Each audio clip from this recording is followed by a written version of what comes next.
Welcome to It's Only Up From Here, a space to revel in the alchemy of transformation, a space to be a nudging light at the end of the tunnel, a space to remind you you've been your own hero all along. This is Lauren, your host of It's Only Up From Here.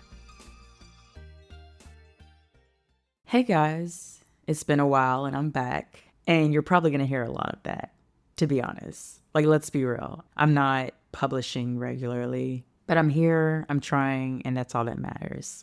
It's interesting. I've been wanting to record an episode for the longest, but I've been having so much writer's block lately. Almost for like months now, I've been having like a lot of writer's block. And I know that this is such a cliche thing to say, like, oh, I have writer's block, that's not why I'm writing. And honestly, I saw a quote one time that said a good writer is not always inspired, they're disciplined. They're just disciplined to their craft.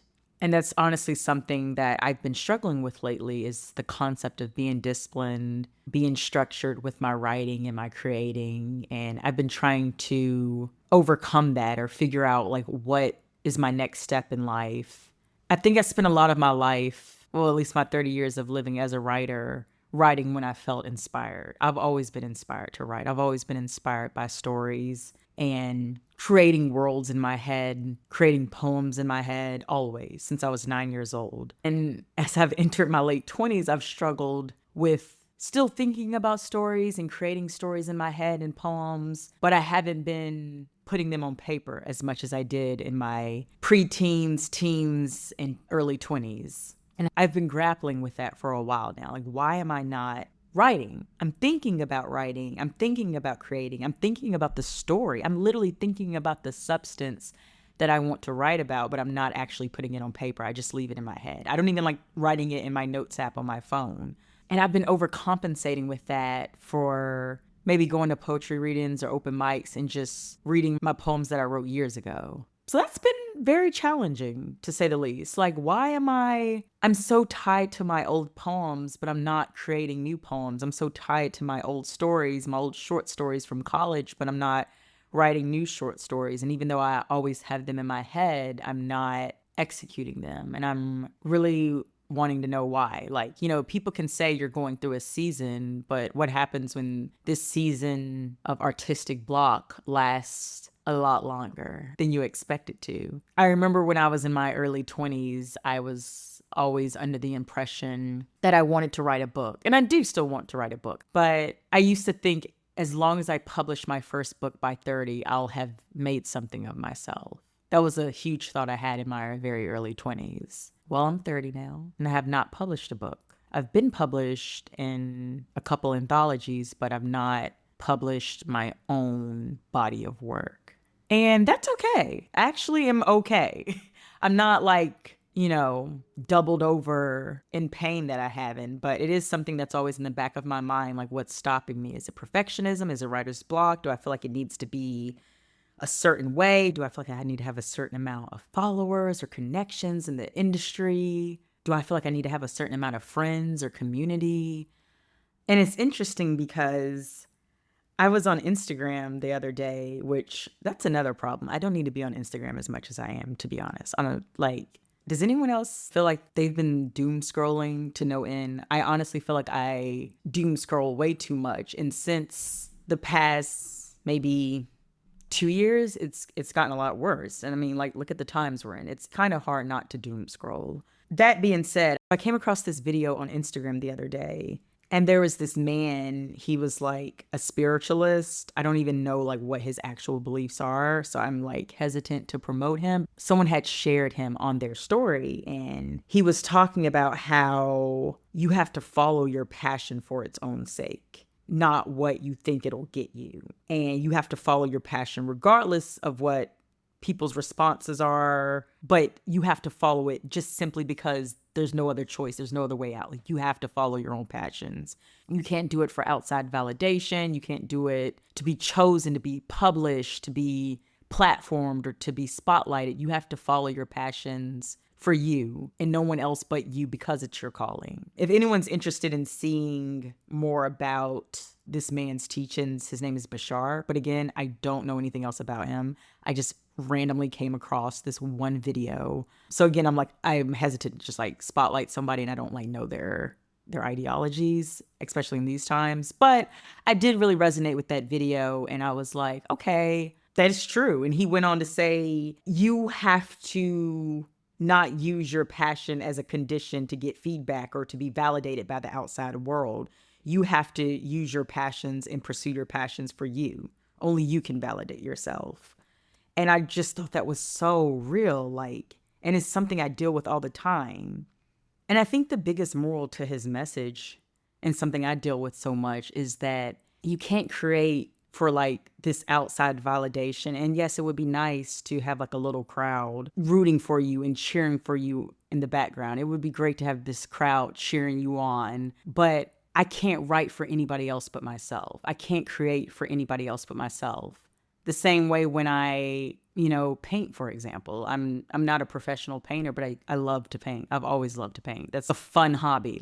It's a hobby that'll never make money. It doesn't mean anything. It's not like I'll get a job as a artist in residence painting somewhere, but it's just fun. In the same way, I don't paint for any outside validation or to seek approval or to seek a reward at the end of it. I need to apply that to my writing. I owe it to myself, even if not a single person in the world reads that book that I put out one day, I owe it to myself to sit down and write that book.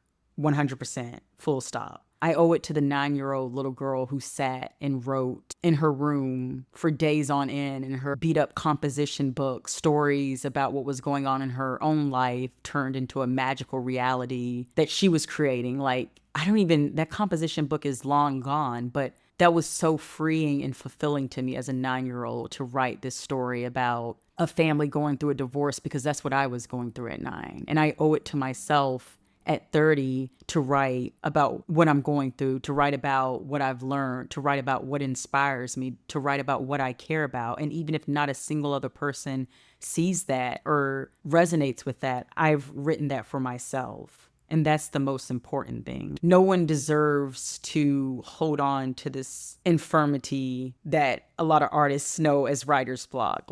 Sometimes I feel like I'm almost using it as a cop-out these days. And something that I was thinking about as I was recording this episode, as I'm currently recording this episode, is that I've gone to writers' events and people have asked me, what have you written? Tell me about your work. And I'm always kind of sheepish and say, oh, well, I've had writer's block. And it's almost like, girl, how long are you going to say you've had writer's block? I can't sit and use that for the next 10 years because then where will I have gotten myself? I owe it to my younger self, and I deserve to sit down, even if it's for 15 minutes a day, and just write, no matter what. Even if it's just quote unquote slop that's coming out, I deserve to be disciplined. I don't deserve to hold this thing called writer's block, and I'm doing myself a disservice to cling on to this idea of writer's block. And I probably very well subconsciously am using it as a cop out, and I truly didn't know what I wanted to sit down and talk about today. But it's something that's been sticking to me for a while, sticking all over me like sap on a tree. And something that's so funny and so ironic that this episode today is about my writer's block. I literally recorded probably about 4 to 5 minutes of me speaking just now and looked down and realized that I did not hit record. So I think that's very ironic that just happened. And obviously you won't be able to tell in the episode, but yeah, the last 5 minutes of words I just said, that was my second time saying it. So thank God for memory. But that did give me a little chuckle, not me over here talking about writer's block and how I don't have ideas coming to me and that shit didn't even record. I literally almost closed my laptop when that happened, but thank God I didn't. I kept it moving. I was like, you know what? We're going to talk for 5 more minutes and I'm going to pray that this comes back to me. So yeah, that's what I've been dealing with lately. I haven't published an episode in forever, but I'm glad to be here. I'm glad to be recording another episode. And since I recorded my last episode, so much life has happened. This summer, I went back to Puerto Rico in August, and then I went to Montreal just a few weekends ago. So I've just been living life the best way that I can. especially given circumstances of a lot in this world and in my personal life. But it's been a few months, but I'm glad to be here. And I've just been thinking about how do I want the end of 2025 to look? I've had an overall good year. It's weird. I've had a year where I've had like a lot of joy and then I'm like grieving some things in my life. But I've been thinking a lot about how I want the rest of 2025 to look like, how I want the end of the year to look for me. And we're currently in autumn, and I've honestly always loved autumn. It's always felt like this romantic season. The leaves are falling, the trees are letting go, and you're letting go of things that no longer serve you. And for some reason, that just feels so romantic to me. So I do romanticize autumn a little bit. I think about how I want my life to look and how I want my future to look every autumn. And on the subject of writer's block, I feel like I've been seeing everyone around me just dive into their art full force without yield. And I'm really wanting to get there. And I think one part of writer's block is spending way too much time on social media and other media that, doesn't serve you. And while it does inspire me to see people diving into their art and writing those books, making that music and creating their art, it almost hinders me to constantly consume what other people are doing. And I think it almost paralyzes me in a way. I get this sort of decision paralysis because I'm seeing their final work, but I'm not seeing the hours that they've put into it. With writer's block comes a little bit of comparison. And they say comparison is the thief of joy. And that's real. Like, I think you can't compare someone's output to the work that you're doing because you're only seeing their output. You're not seeing the countless hours that they've put in. I do want my next year to look different. I want my next year to be diving fully into me. I want my leisure media to be my own media. I think another aspect of writer's block and creative block and artistic block, sometimes I feel like we as artists, we can think, oh, well, this medium is oversaturated. This platform is oversaturated. There's everyone writing books. Everyone's a New York Times bestseller. Everyone's trying to be a poet in this city. Everyone has a podcast these days. Everyone's trying to be a DJ. Everyone's trying to make music. Everyone wants to be a sculptor. Like, that's a huge part of creative block and artistic block. You feel like you're one in the crowd of thousands. I encourage myself and I encourage others to pull back from looking at how oversaturated something is or how oversaturated you may perceive something to be. I think if you truly love what you're doing and you truly have that story or that piece or that work that means something to you, it's worth creating. There will always be a seat at the table for you. There's always going to be a seat at the table for who it resonates to. I mentioned earlier that Instagram post that I came across. You can't do things for outside validation. You have to follow your passion and your calling for no one else but you because it is your calling and you owe it to yourself. And I think about my childhood self, how much I owe that to her. That's something I have to remind myself through this writer's block. That's something I have to remind myself through this next year. And I hope that this resonates with someone else that's struggling with any sort of creative block. As I've hit 30, I've been thinking a lot about my childhood and the way that I grew up and the home that I grew up in. And it's been affecting me a lot more at 30 than it ever has before. It's been at the forefront of my mind so deeply these days that I know I owe it to the young girl, to the young Lauren, to the little Lauren, to write about this and to write about all these words I've carried for so long. Recently, I was talking to my mother about my childhood, and she shared a traumatic experience I had that I had no recollection or memory of. And what she shared with me stuck with me for that whole day. And I thought about how I escaped into writing as a child and how I escaped into creating and poetry and painting and listening to music and how that served me so deeply when I was a child and how it served me so deeply through my teen years and my early 20s. And I never want to lose that about myself. That's something about myself I never want to lose because I know how much it means to me and I know how much it can mean to someone else who actually needs it.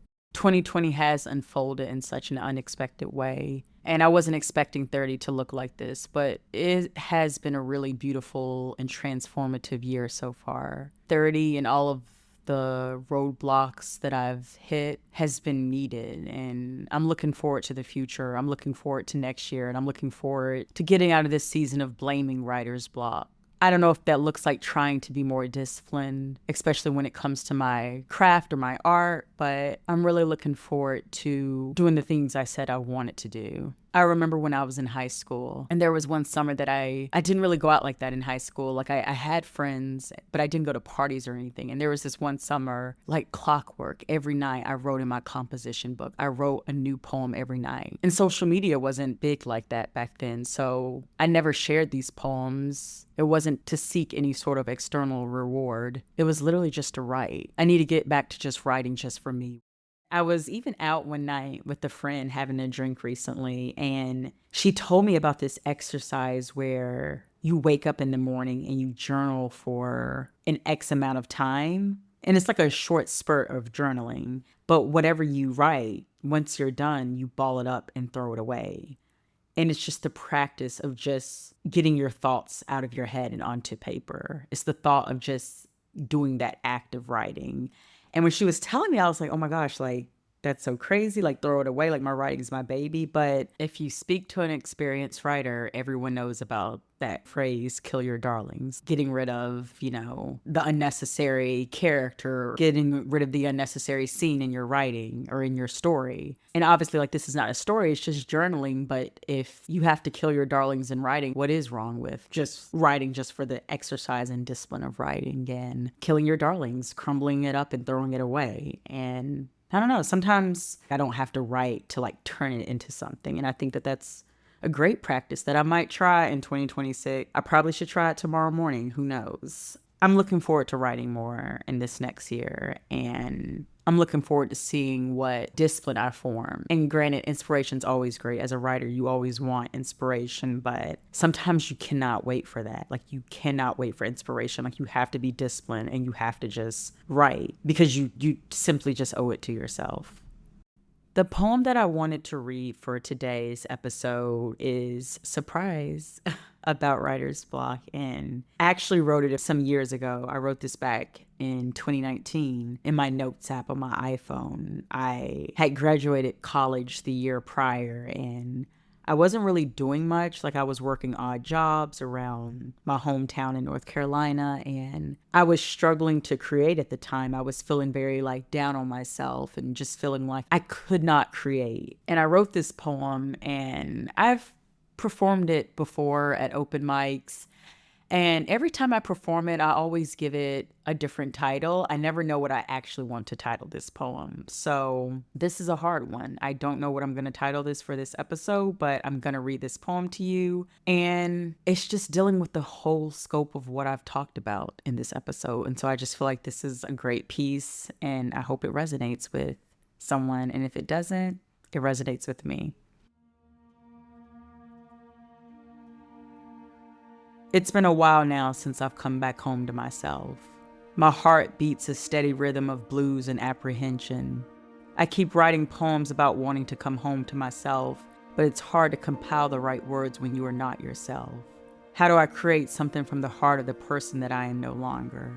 I open up pages before me and ink down the first thoughts that come to my mind, so saturated with disdain that I scribble them away. This poem is about bad art. Those times when you just don't have it, or maybe you just can't quite find it. This poem is about disappointing the grandiose idea of yourself that we all have in our heads. This poem is about picking up your phone 15 times in the past 5 minutes, but blaming your inability to write on writer's block. This poem is about heartbreak, because all my poems are. My hand doesn't stop moving across the pages despite the words I want to say not coming to me. Maybe you're not the writer you thought you were. Or maybe I'm just too caught up in what everybody else is doing. So caught up that I break my own heart seeing that I'm not where they're all at. So caught up that I'm beside myself trying to be myself. Thank you so much for joining me. If you like what you heard, take a moment to follow this podcast on your favorite listening platform. If you want to connect with me, give me a follow at It's Only Up From Here Podcast on Instagram or TikTok, or shoot me an email at itsonlyupfromherepod@gmail.com. This is Lauren, your host of It's Only Up From Here.